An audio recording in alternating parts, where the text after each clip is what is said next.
Magandang araw mga ka-mercenary, salamat po sa walang sawang pagsuporta kay Ghislaine. Salamat rin po sa iyo, Marquez, Nelson, Adipen, salamat sa walang sawang pagpapadala sa akin ng supply pangdigma. Shout out rin po sa iyo, Baron, Daryl, Montserrat. Shout out rin po sa iyo, Baron Franz, Daddy Bass, salamat po sa ipatuloy na pag-rejoin sa akin nasa sakupan. Salamat rin po sa inyong lahat. Mag-random shoutout po tayo ngayon mga kaalyansa, mag-comment lang po kayo ng mga gustong ninyong ipa-shoutout. Shoutout sa inyo aking mga kaalyansa, huhusay ninyong lahat, salamat ng sobra-sobra. Ang nakaraan, dahil nakaisa na si Hubert nang manalo si Alfoy sa ika-4 na laban, lumakas ang loob nito at hinamon pa si Delmoth na ito na ang lumaban kay Vanessa. Dahil doon nagkaroon ito ng excuse para pumasok sa laban, natalagi ng hirap-hirap sila Hubert at Vanessa na labanan si Delmoth. Kaya lang dahil pulis pangkalawakan si Ghislaine bago pa tuluyang mapatay ang dalawa, dumating ito para siya naman ang lumaban kay Delmoth dahil isa rin daw siyang salamangkero. Pagpapatuloy, nagpakilala ang ating bida sa kalaban en Asia ang Count ng Fenris, nahuli lang raw siya ng unti ng dating, na dito nga ngayon ay buo na ang Red Magic Field, na nakaantabay si Ghislaine para protektahan ang dalawang tauhan sa kanyang likuran. Kamahalan, sabi ni Vanessa na nabuhayan na ito ng loob sa pagkakataong ito, iyon ay dahil kahit gaano kalakas ang kalaban, basta dumating ang kanyang kamahalan tiyak na mananalo sila, na si Hubert naman ay nagulat rin sa pagdating ng ating bida at sa mga salitang sinabi ni Ghislaine. Dito ay nagulat itong si Delmoth sa pagdating ng lalaki, lalo na sa pagpapakilala na siya raw si Count Fenris. Dahil tanda niya ang pangalan na iyon, dahil iyon ang nagpapasakit ng ulo ng kanyang kamahalan na si Doc Delphine, anong sabi mo, ikaw si Ghislaine Fenris, ang dakilang swordsman ng Hilaga. Tanong nito, dahil doon, napaisip bigla ang isang ito, naningkit rin ang mga mata at nasabi sa sarili na nasa harapan na pala niya ngayon ang nilalang na siyang laging sumisira ng plano ni Doc Delphine. Sabi ni Delmoth, hindi mo ba nakikita, nasa kalagitnaan kami ng magic duel. Ito ay isang sikat na event ng mga Magic Tower na matagal ng panahon na ginagawa. Huwag kang makialam sa labang ito, walang awtoridad ang isang maharlika para makialam sa mga laban o away ng mga salamangkero, sabi nito. Itong si Ghislaine naman ay umariba na naman ang bunganga, sabi nito, ay ganun ba, mukhang hindi pa pala nasasabi sa iyo ni Hubert, sambit nito na si Hubert sa likod ay napapaisip kung ano ang hindi pa niya nasabi na sinasabi ng ating bida. Dagdag pa ni Ghislaine, lalahok ako sa duelo ninyo bilang isang panauhing salamangkero ng Crimson Flame Tower, na-late lang ako ng kaunti, sabi nito na talagang gumagawa na naman ng kwento. Dahil doon, ang tanga na si Hubert ay nagalit, hoy. Anong sabi mo, kahit gaano ka pa kalakas ang swords ng Hilaga, ang pagpapanggap na isa kang salamangkero, hindi natuloy ang sinabi niya. Iyon ay tinuhag siya ni Vanessa ng tungkod nito para patahimikin, dahil pag hindi lalaban si Ghislaine tiyak na mamamatay silang dalawa. Agad namang naunawaan nito ang ginawa ni Vanessa, kaya sabi nito, tama ang sabi niya Delmoth, ang kamahalan ng Fenris ay isang panauhing salamangkero ng Crimson Flame Tower, paliwanag nito na sumunod na lang sa mga kasinungalingan ni Ghislaine. Dagdag pa ni Hubert, ako mismo ang imbente sa kanya rito, sabi ni Hubert para lang talagang mapaniwala si Delmoth, at ang ating bida na ang lumaban sa kanya. Ano, ang kamahalan ng Fenris ay isang salamangkero? Ikaw, tanong nito na naguguluhan at nagtataka, dahil ngayon lang niya nalaman ito.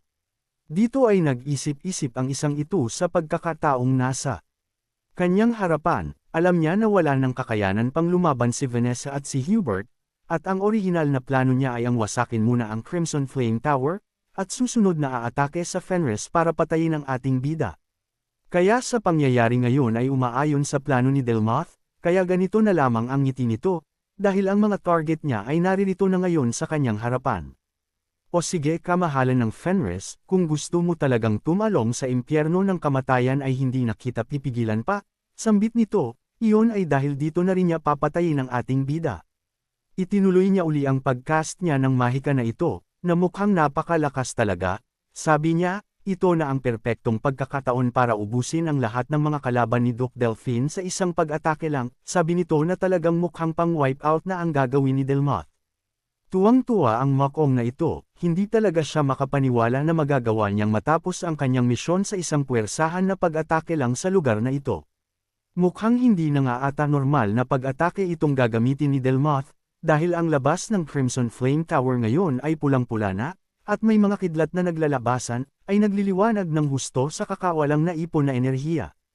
Ang taas rin ng gusaling ito sa kalangitan ay may alimpuyo na namuo, at patuloy ang paglabasan ng mga kulog at kidlat, na sa bandang gitna ng gusali ay may bilog na malakas na enerhiya ang umilo ngayon. Dito sa mga sandaling ito, si Vanessa at si Hubert ay parehas na bigla at napanganganalang sa kanilang nakikita, ramdam ang kilabot at takot sa bagay na kanilang nakikita. Ayun naman pala, dito ay talagang naging mala-magic swordsman ang ating bida, dahil sa dulo ng kanyang espada ay may naipon ring isang enerhiya na tulad ng isang salamangkero. Sabi ni Ghislaine, ang mga sinabi mo ang pinakamagandang bagay na narinig ko ngayong araw na ito, sambit ng ating bida. Nasabi yun ni Ghislaine, iyon ay dahil ganun rin ang gustong mangyari ng ating bida, na dito rin sa lugar na ito ay tatapusin at papatayin niya ang isa pa sa mga tinak na plano niya sa pagpatay kay Delphine, kaya ganito na lang rin ang ngiti ng isang ito. Ayun na nga, nagmamadali na ngayong kumilos itong si Ghislaine, tumatakbo pasugad sa kanyang target, kasabay ng paglitaw ng mga mana string sa kanyang mga kamay. Walang ano-ano'y biglang lumundag ng ubod taas itong ating bida para lang mapuntahan ang kanyang target ngayon, na gamit-gamit nito ang kanyang espada. Nabigla ito ng bahagya sa ginawa ni Ghislaine na paglundag pasugad sa kanya, dahil talagang baliw raw ang ating bida at gusto nang magpakamatay.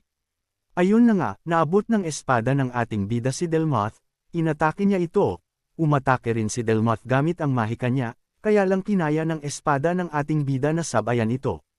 Ang pag-atake ng Ghislaine ay hindi normal na pag-atake lang ng isang mandirigma, dahil ramdam ni Delmoth ang bigat at panganib na hatid ng espada ni Ghislaine ngayon.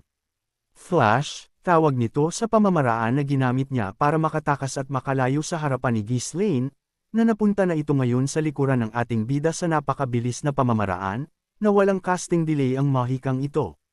Gulat na gulat ngayon ang Mokong na ito, hindi makapaniwala na nagawang pigilan ng isang swordsman ang 7 circle na magic spell gamit lang ng espada. Kung nahuli raw siya ng kaunti roon, tiyak na tapyas na siya sa ginawa ni Ghislaine. At dahil nag-iba ang kwento ngayon ng laban, at hindi uubra ang mahika niyang iyon para labanan ang ating bida, dito ay naglabas ito ngayon ng napakaraming espada sa paligid niya, ito ang gagamitin niya para sabayan ang espada ni Ghislaine. Ikinumpas niya ang kanyang kamay, at ang mga espada na ito ay naglakbay pasugod sa ating bida, sabi niya, talagang tunay yung tituloy na dakilang swordsman, pinakamalakas sa hilaga. Sa mga sandaling ito ay ginamit na ni Ghislaine ang kanyang mana string, hindi na ito ngayon nagpipigil sa paggamit nito, dahil kahit malakas itong kumain ng kanyang mana, pero dahil sa mana supply na nagmamula kay Dark Malaya na niyang magagamit ito sa mga sandaling naisin niya. Ibang klase, nagmala Spider-Man ngayon ang ating bida, gamit ang mana string na ito. Nagagawa niyang lumipad sa ere, at mapadali ang paglapit nito sa kanyang target. Halimaw, talagang isang halimaw itong bida, sa lahat na lang talaga ng sitwasyon ay may paraan ito para lumaban sa mga mas malakas sa kanya. Anong, nagagawa niyang gawing sinulid ang isang mana, pagtataka nito sa kanyang nakikita, dahil parang nalipad na ngayon si Ghislaine dahil sa mana thread nito. Ibang klase, Spider-Man moves nga ang ginagawa ngayon ni Ghislaine, nagawa nitong iwasan ang mga magic sword ng kalaban, at nagawa pa nitong makalapit kay Delmoth na magbibigay ngayon ng isang malupitang pag-atake. Ayon sa poll, tumama ang espada ng ating bida kay Delmoth, pero talagang handa itong si Delmoth, laging activated ang magic field nito para protektahan ang sarili sa pag-atake ni Ghislaine, kaya nasangga niya ito. Kitang-kita ngayon sa mga mata ng ating bida kung gaano kagigil itong patayin ang kalaban, na talagang hindi makapaniwala itong si Delmoth na si Ghislaine na isang swordsman ay nagagawang sabayan ang kanyang pag-atake. Wallenjo, nagpalitan ng pag-atake ang dalawang ito sa ere, gamit ang mana thread o mana string, nagagawa ni Ghislaine tumagal at lumaban sa itaas. Si Delmoth naman, gamit ang espada nito na gawa sa magic ay nagagawa rin niyang sabayan ang mga pag-atake ng ating bida. Parehas malalakas ang mga pagwas-iwas ng dalawang ito ng kanilang espada. Sa mga sandaling ito si Delmoth ang umatake, na umiwas si Ghislaine, pero magpapakawala ng isang counter-attack habang umiikot ito ng buo sa ere, para magawa niya ang kanyang binabalak. Ayun na nga, huli itong si Delmoth, parang isang toro na nahuli ng lubad ang kalaban, na ikinagulat niya ang ginawa ni Ghislaine na ito. Kasabay noon ay hinayla ito ni Ghislaine papalapit sa kanya, para sundan naman ang pag-atake, at makambo niya itong makong na kalaban. Ayun na nga, talsik si Delmoth at bagsak sa lupa, iyon ay dahil nakatikim ito ng sipa mula sa ating bida, isang pag-atake na hindi inaasahan ni Delmoth para sa isang swordsman. Talsik, at nagpagulong-gulong ang katawan ng kalaban sa sahig sa lakas ng sipa ni Ghislaine, na ang ating bida ay lumapag ng maayos sa lupa. Itong si Hubert ay napanganga na lang sa kanyang nakikita, impossible. Paano niyang nagagawang pahirapan si Delmoth sa labang ito? Pagtataka nito, samantalang dalawa na sila ni Vanessa ay hirap silang pahirapan si Delmoth, tapos isang swordsman ay nagawang magpatama sa isang napakalakas na salamangkero. Dito ay lumabas si Dark sa tabi ng ating bida, wow! Ibang klase ka pala master, napakahusay mong lumaban, at wag ka, napatamaan mo pa ang isang 7-circle archmage ng ganun-ganun lang, kahit ganito ka nakalakas, hindi mo pa rin naaabot ang pinakalakas na taglay mo sa nakaraang buhay mo. Paano na lang pag nasa rurok na ang taglay na lakas mo? Kinilig na sabi ni Dark. Sabi naman ni Ghislaine, manahimik ka, huwag kang maingay. Walang hiya kang bata ka, sabi ni Delmoth na ngayon ay nanginginig-nginig na pilit na tumatayo ngayon, at tinitignan ng ating bida. Hirit na ang isang mata nitong si Delmoth, duguan ang ilong at bibig, na talagang pawisan na rin, iyon ay dahil sobrang napapagod na rin ito sa paggamit ng mga malalakas na mahika para lang labanan ang ating bida, kaya lang hindi iyon ang gumugulo sa isip niya, sabi nito, Ghislaine, anong kapangyarihan iyang gamit? Tanong nito na nagtataka, iyon ay dahil alam niya na ang isang normal na kabalyero kahit gaano ito kalakas, imposibleng magkaroon ng kapangyarihan na katulad ng sa ating bida, lalo pa sa paggamit ni Ghislaine ng mana string, dahil uubos ito ng kanyang mana, pero nagawang gamitin ng ating bida ng matagal sa laban. Sumagot itong ating bida, sabi nila, magagawang malaman ang isang bagay kung alam mo ang patungkol rito. Mukhang ang isang 7-circle na archmage na tulad mo ay may mga bagay pa palang hindi nalalaman, nakangiting sabi nito.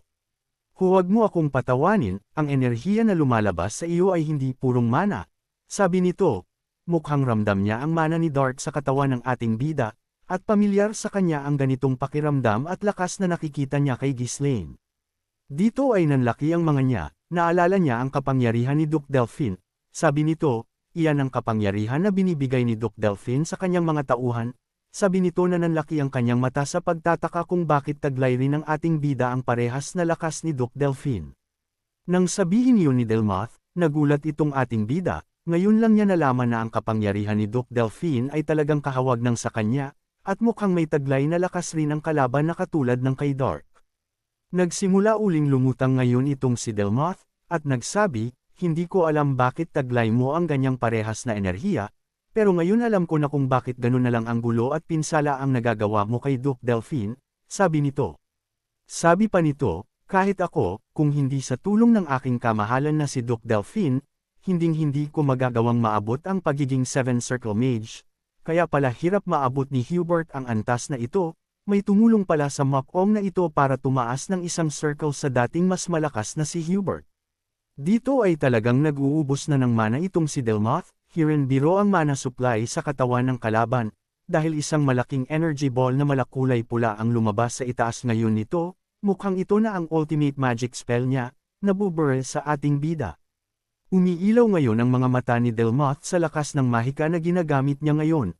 Sabi nito, kahit mamatay pa ako ngayon rito, papatayin kita para lang mabayaran ko ang utang na loob ko sa aking kamahalan. Sa labas ngayon ng Crimson Flame Tower ay may mas matingka na liwanag ngayon ang nag-uumpisang mabuo ng napakatindi, mukhang gugunawin na ni Delmoth ang lahat ng naririto ngayon. Dito ay nagmamadali na sila Vanessa na itayo ang mga kasamahan, Alfoy halika na, hoy magsibanggan kayo, putik hindi na tayo sisikatan ng araw ito. Si Hubert naman ay nagmamadali na, dahil guguho na ngayon ang kanilang Magic Tower pag nagtuloy-tuloy pa ang ginagawa ni Delmoth. Kahit napakadelikado ng mahika na pakakawalan ng kalaban, itong si Ghislaine ay nakatayo lang sa harapan ng kalaban ng walang kitikot takot. Mukhang plano ni Ghislaine na sabayan ang pag-atake ng kalaban sa mga sandaling ito, gagamit rin ito ng isang panibagong lakas, lalo pat nasa kanya ang bagong lakas. Dark. Tawag nito sa kanyang bagong tropa, na agad namang lumabas sa kanyang bandang likuran. Ano yun master? Sabi ng itim na nilalang.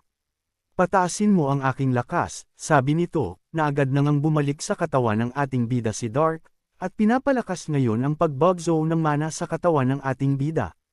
Napakahigpit ngayon ang hawak ni Ghislaine sa kanyang espada, dagdagan mo pa, sabi nito kay Dark, kulang pa, isa pa, sabi ni Ghislaine, lakasan mo pa, patuloy nitong utos kay Dark, na ngayon nga ay nagkulay itim na ang mata nito, epekto ng kapangyarihan ni Dark, kasama ang kapangyarihang taglay ni Ghislaine. Dito ay nagulat ang isang ito, ano? Napakaraming mana na ang kinukuha mo sa akin ngayon. Tapos gusto mo pang dagdagan ko ng sobra-sobra, pagkabahala nito, dahil alam niya na delikado iyon sa katawan ng ating bida, dahil hindi pa tuluyang perpekto ang katawan ni Ghislaine para taglayin ang nag-umapa na enerhiya.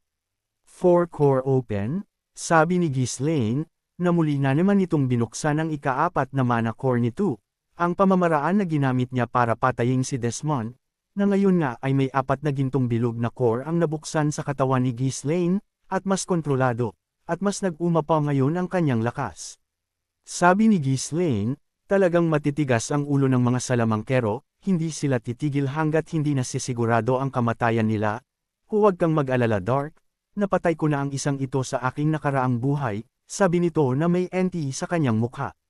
Dito ay natawa na lang ng malakas si Dark, o sige ikaw ang bahala, ikaw ang humingi nito sa akin, masayang sabi nito, iyon ay dahil pabor rin ito sa kanya.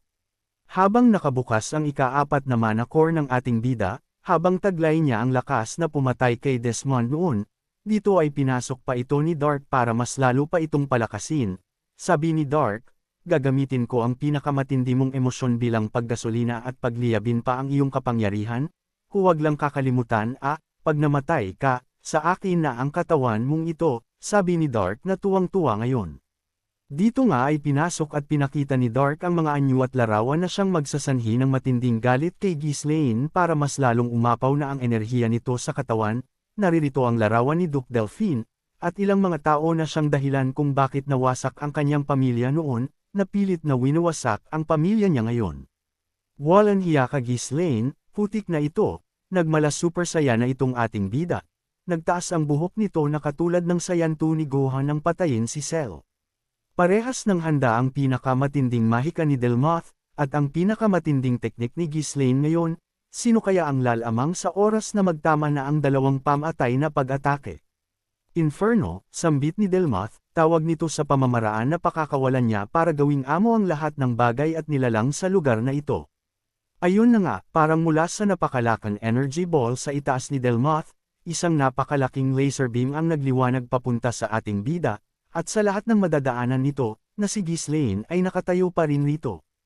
Habang palapit ng palapit ang mahika ni Delmoth sa ating bida, itong si Ghislaine ay nagliliwanag na rin ang dulo ng espada nito, sabayan na ito, patay kung patay ang tema ng laban.